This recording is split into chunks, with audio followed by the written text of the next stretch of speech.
आरोप करण्यासाठी काहीतरी कारणं लागतात आणि मला असं वाटतंय की ती कारणं देण्याचं काम हे विरोधक करतायत। आज ठाणे महानगरपालिकामध्ये आपण पाहिलं असेल की अनेक जे उमेदवार आहेत हे बिनविरोध आले। मी आपल्याला उदाहरण सांगतो की आता आमच्या काही परिसरामध्ये सुद्धा उभाट्याचे काही लोक बिनविरोधसाठी प्रयत्न करत होते, आमच्याही उमेदवाराला ते काही पैशाची ऑफर वगैरे करत होते। त्यामुळे जे आरोप आमच्यावर करतायत ते निश्चितपणे खोटे आहेत हे आपल्याला आज या ठिकाणी सांगतो। आणि शेवटी बघा, ही निवडणूक आहे, निवडणुकीला निवडणुकीसारख्या सगळ्यांनी पाहायला पाहिजे। आणि असे आरोप केल्याने काय तुम्ही लोकांसमोर काय सिद्ध करण्याचा जर प्रयत्न करत असेल तर निश्चितपणे काही सिद्ध होणार नाही।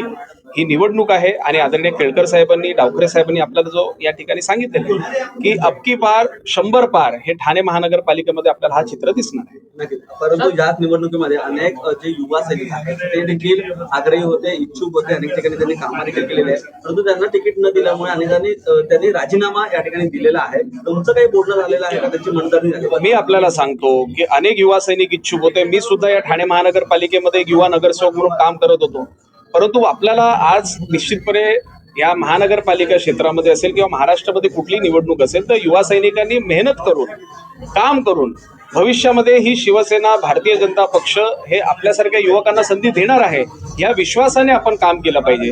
मी स्वतः एक उदाहरण या ठिकाणी सेट केलेलं आहे की मी स्वतः माझी जी सीट होती ती सीट मी सोडून मी यावर्षी निवडणूक न लढवण्याचं ठरवलं। आणि हाच उदाहरण मी माझ्या सर्व युवा सैनिकांना सुद्धा दिलेलं की आपण आज जर काम केलं तर भविष्यामध्ये निश्चितपणे संघटना, दोन्ही संघटना म्हणजे शिवसेना असो किंवा भारतीय जनता पक्ष असो, हे दोन्ही संघटना आपल्यासारख्या युवकांना पुढे ताकद देईल हा आम्हाला विश्वास आहे।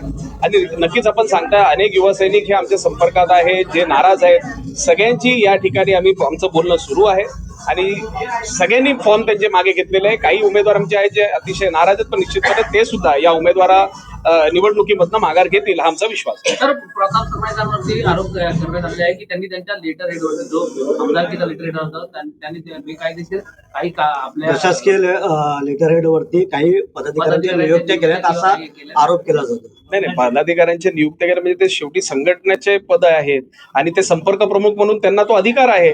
संपर्क प्रमुख म्हणून त्यांचा जो अधिकार आहे, कुठलीही नियुक्ती करत असताना संपर्क प्रमुखांनी तो आमदारांचा लेटर त्यांचा आहे, त्यांनी काही परिवहन मंत्र्यांच्या लेटरवर तर काही केलेलं नाहीये।